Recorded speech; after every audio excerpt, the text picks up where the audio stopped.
Epílogo: El surgimiento de la Reina Sangrienta. Parte 1. Ningún país consideraría un acto de maldad negar los derechos humanos a un cerdo. Por lo tanto, si se definiera a alguien que habla una lengua diferente, a alguien de otro color, a alguien de otra herencia como un cerdo con forma humana, cualquier opresión, persecución o atrocidad que se le infligiera nunca se consideraría cruel o inhumana. En el momento en que cada persona lo racionalizó, en el momento en que cada persona lo consideró apropiado, la República de San Magnolia comenzó su descenso hacia la destrucción, y al mismo tiempo, esa fue su desaparición. Vladilena Milicé, Memorias. *****. Los restos de las 5 unidades de la República estaban apoyados la una sobre la otra, encerradas en una caja de vidrio endurecido, permaneciendo allí por toda la eternidad. La localización donde se encontraba eran las calles de la ciudad controlada por la Federación Republicana de Jihad. Bajo el cielo azul, tan claro como el mejor zafiro, se encontraba en un paisaje hermoso y fugaz, como un paisaje aislado. Estaba a lo largo de la frontera de la antigua República de San Magnolia y el Imperio Jihad, un poco más cerca de este último. Parada en la zona de protección de vidrio a la que se le permitió entrar estaba Vladilena Milais, de 18 años, mirando los restos del Juggernaut que se parecía a un caballero sin cabeza. Un tinte rojo se encontraba en su fluido cabello plateado, cayendo sobre los hombros de su uniforme negro del ejército republicano. Antes de que fueran envueltos en vidrio, habían sido una armadura blanca completamente desgastada, cubierta con cicatrices de varios tamaños. Las marcas de quemaduras por los disparos de los cañones o el calor persistente permanecían distinguibles, y los marcos severamente contorsionados apenas podían unirse a su forma original. El scavenger que yacía al lado de los restos tenía una línea de palabras que apenas se podía ver. Fido. Nuestro leal. El resto de las palabras estaban desvanecidas, sin volver a saber lo que seguía. Sin embargo, ella podía adivinar lo que decía. ¿Por qué Sin no le dio un nombre a ese gato, pero sí nombró al scavenger? Solo entonces se dio cuenta. Para ellos, quienes vivían y morían siendo predestinados al campo de batalla, solo quienes luchaban y morían junto con ellos eran sus camaradas. Solo aquellos que lograron sobrevivir a los mismos campos de batalla, pelearon hasta el final en un rincón del campo de batalla y experimentaron la misma guerra, podrían ser considerados camaradas. Los 5 contenedores adicionales que Fido transportaba fueron descargados. Cada contenedor se descarta una vez que se agotara, para facilitar la carga. Se decía que el contenedor dentro de Fido estaba casi vacío, y dado que todavía estaba en territorio controlado, la distancia recorrida probablemente fue mucha. Los 5, que esperaban no durar más de unos días, perduraron un mes entero, agotaron los suministros de todo un mes y llegaron al final. Cruzaron el área disputada del lado de la República, incluso pasando por el área controlada por la Legión, y se acercaron al área disputada por la Federación. Fue en este punto que finalmente se quedaron sin suministros, y probablemente murieron en batalla. Aquí fue donde terminó su viaje.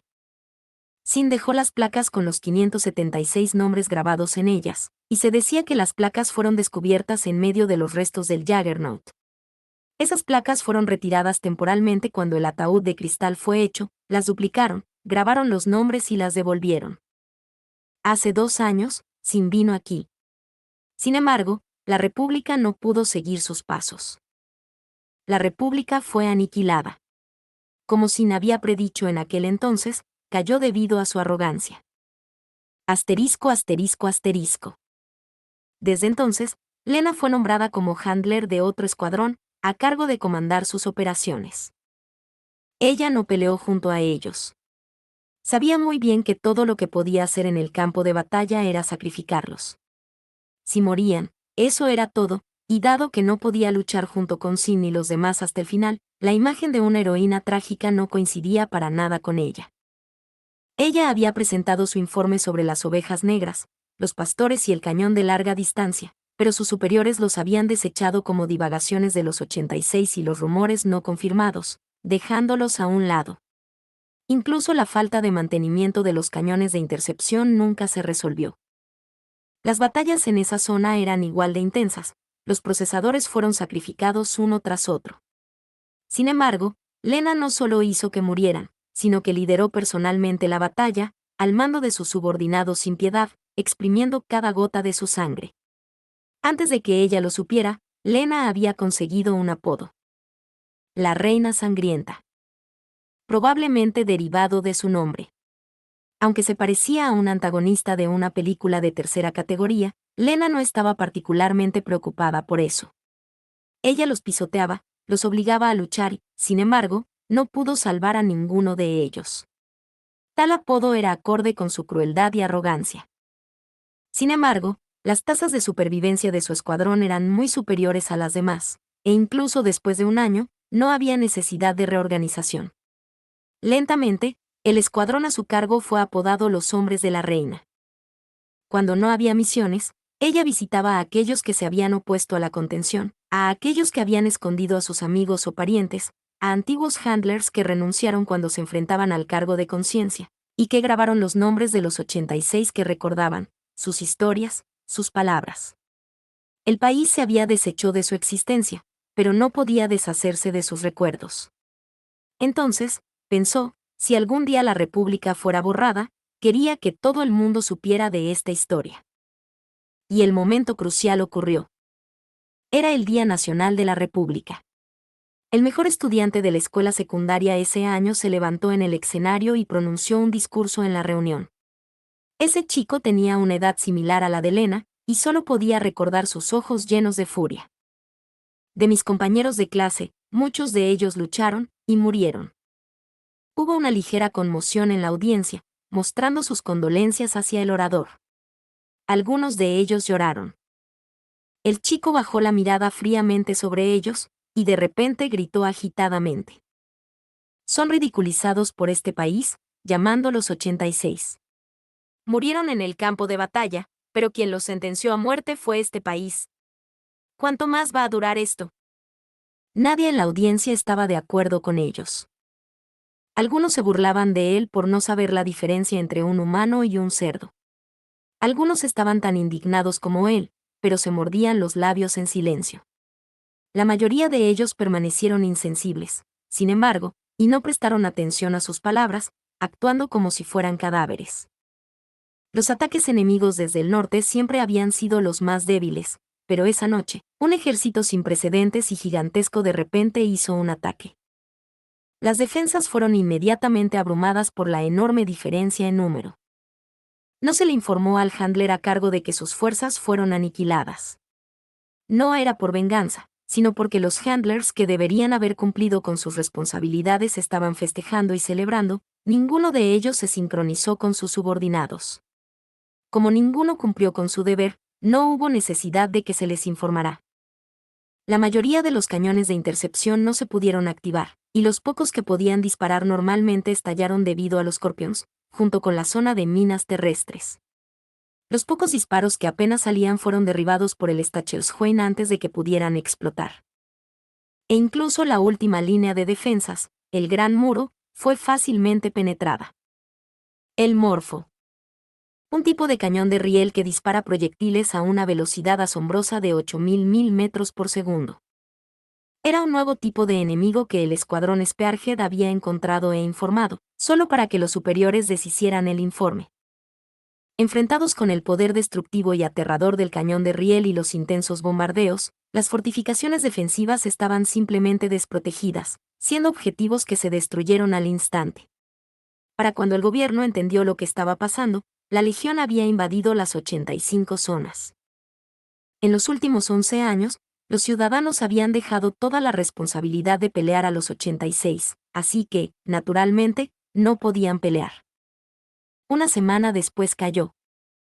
La República fue aniquilada.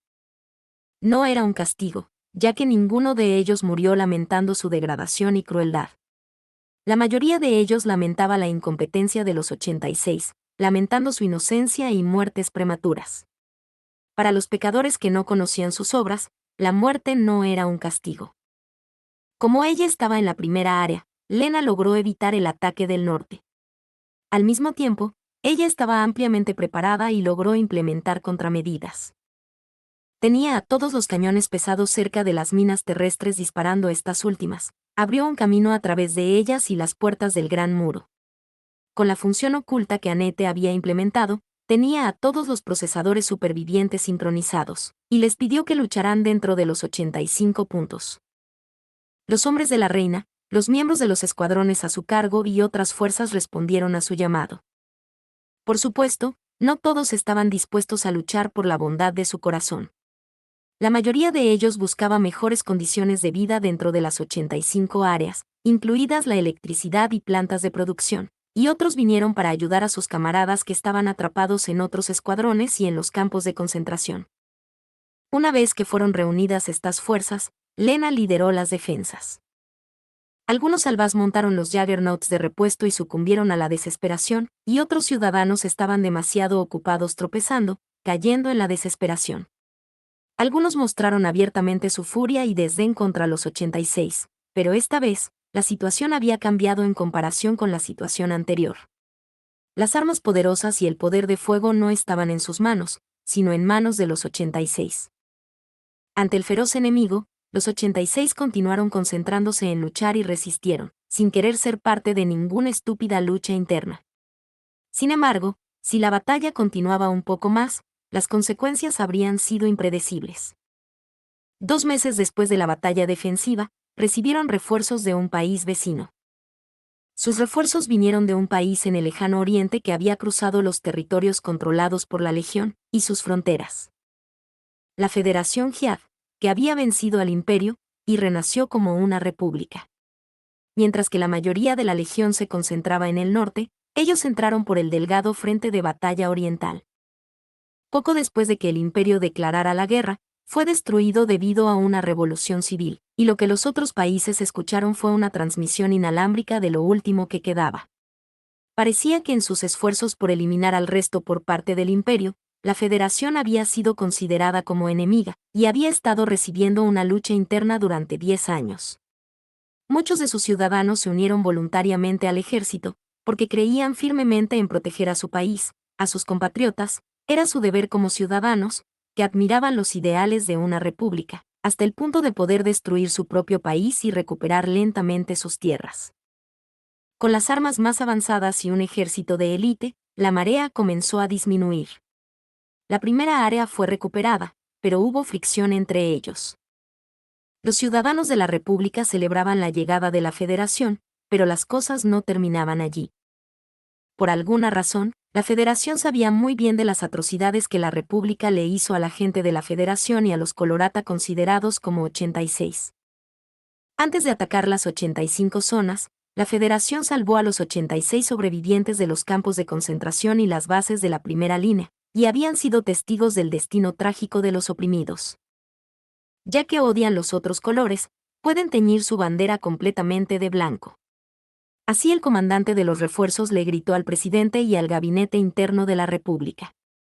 La Federación decidió priorizar la protección de los 86, que si estaban dispuestos, se les otorgaría la ciudadanía, incondicionalmente. Los salvás también tenían el mínimo de apoyo, pero las investigaciones sobre el alcance de la opresión tenían prioridad. Encontraron una gran cantidad de archivos de información personal en el depósito subterráneo de la sede militar nacional, y se consideró que estos archivos estaban relativamente bien conservados. Un cierto funcionario de la rama de recursos humanos había preservado y escondido en secreto los registros de los caídos en combate. La Federación quedó atónita por la gran cantidad de información, y se mostró escéptica de que los recientes grupos de caídos en combate fueran todos soldados jóvenes, pero aceptaron amablemente que había unas pocas almas amables en la República.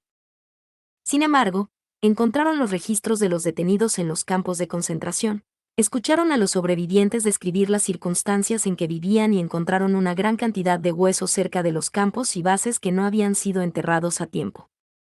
Su actitud se hizo mucho más fría como resultado. Además, una vez que encontraron los registros de la experimentación humana, comercio de niños y bebés, e imágenes de los soldados que los masacraron, la Federación consideró que los ciudadanos de la República no eran diferentes a la basura. La Federación podría haber cesado toda ayuda a los salvás, pero continuaban brindándoles el mínimo vital. Tal vez esta ayuda era una forma de castigo.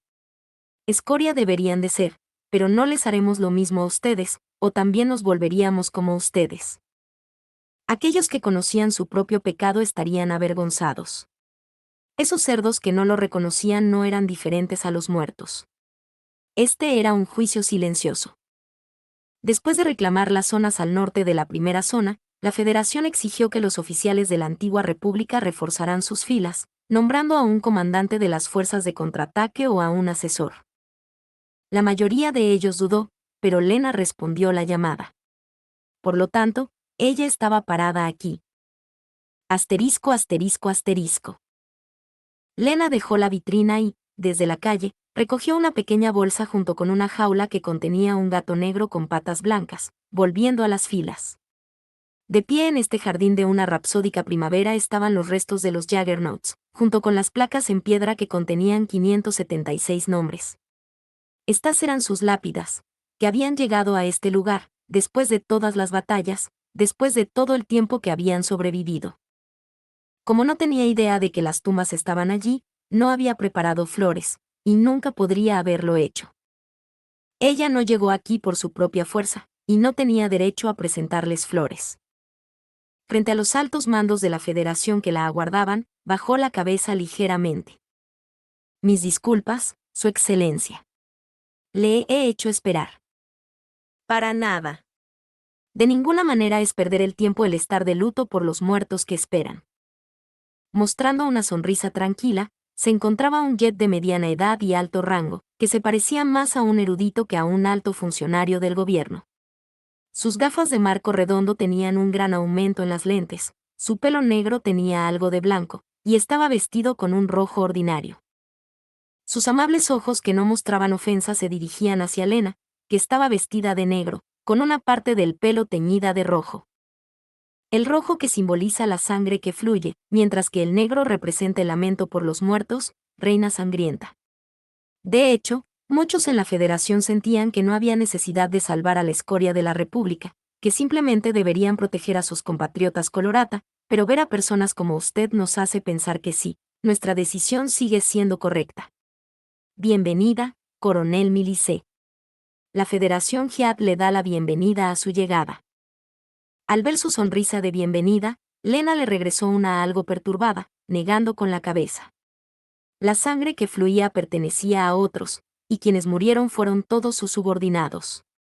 Para la reina vestida de negro que estaba manchada de sangre, tal elogio era difícil de aceptar. El oficial de la Federación observó su cuerpo de pureza de una manera respetuosa. Antes de que ella lo supiera, había algunos jóvenes oficiales de la Federación detrás de él, todos vestidos con el uniforme de color acero de la Federación. Por favor, venga. La presentaré como la comandante de nuestro nuevo escuadrón. Entendido. Antes de irse, Lena volvió a mirar las tumbas detrás de ella. Las arañas de 4 patas y los restos de los que quedaban de ellas estaban apoyadas la una sobre la otra, durmiendo en silencio. Ahí fue donde terminaron los pasos de esos jóvenes, los jóvenes que luchaban a su modo a través de esta vida cruel, y sonreían mientras seguían de su viaje. La guerra no había terminado. Las fuerzas todavía ocupaban la mayoría del continente. En este momento, todavía había gente que continuaba luchando, anhelando vivir. Lucha. Hasta el último momento, hasta que la última unidad sea derrotada. Para ellos, solo aquellos que lucharon hasta el final, por el bien de llegar a su destino, pudieron ingresar a la tierra prometida. Lena giró la cabeza con firmeza y dio un paso adelante. Los 5 oficiales de su misma edad la saludaron al unísono. Caminó hacia ellos, hacia otro campo de batalla que le esperaba. Por el bien de luchar, por el bien de la supervivencia. Epílogo. Parte 2. Reinicio activación. Los 5 soldados permanecieron tranquilos mientras veían a la oficial del ejército de la antigua república alejarse de la vitrina, acercándose al presidente de la Federación. Todos eran adolescentes, pero mostraban un porte mucho más allá de su edad, los nuevos uniformes de color acero sorprendentemente ajustados. Él frunció el ceño al ver a la hermosa chica Selena con cabello plateado ligeramente enrojecido y de uniforme negro. Junto a él, el alto vicecomandante murmuró: «Oye, ¿en verdad es ella? Siento que es diferente de lo que esperaba. Probablemente tiene su propia historia». Al igual que nosotros tenemos la nuestra, respondió rotundamente. Supongo que tienes razón, esa fue la respuesta. Miró de lado que el vicecomandante estaba sonriendo. Habían pasado 2 años desde que comenzó a usar este uniforme de color acero del Ejército de la Federación, pero le parecía un poco desagradable. Esto se aplicaba no solo a él, sino también a los otros 4. Los otros 3 permanecieron en posición, sin moverse ni un poco mientras murmuraban. ¿Qué pasa con la reina sangrienta? ¡Qué grosero! Ese apodo no le queda para nada. Oye, ¿crees que ella nos pueda reconocer? De seguro estará feliz si lo logra, pero será interesante si no. En medio de los murmullos, el dúo parecía haber terminado su conversación mientras el presidente guiaba a la chica hacia ellos. El vicecomandante y los otros 3 murmurando de inmediato se callaron, y volvieron a las frías y endurecidas expresiones de antes. Tal podría ser el resultado de la capacitación del Ejército de la Federación, o tal vez era parte de su acto. Los 5 vieron al presidente que se aproximaba y a la chica que iba a ser su superior una vez más, juntaron sus piernas y saludaron al unísono. La chica saludó con un movimiento ligeramente diferente al de la Federación, y habló. Su expresión era un poco sombría y rígida. Soy la coronel Vladilena Milais del Ejército de la República de San Magnolia. Un gusto conocerlos. Parece que ella no lo descubrió. El quinteto intercambió rápidamente miradas infantiles como quienes habían logrado hacer una broma con éxito. Y él, su líder, actuó como representante, hablando claro. Encantado de conocerla, pero no exactamente. Esta es la primera vez que nos reunimos. Los ojos blancos plateados se agrandaron. Él la miró, sonriendo. Ha pasado un tiempo, Handler 1. Fin del volumen 1.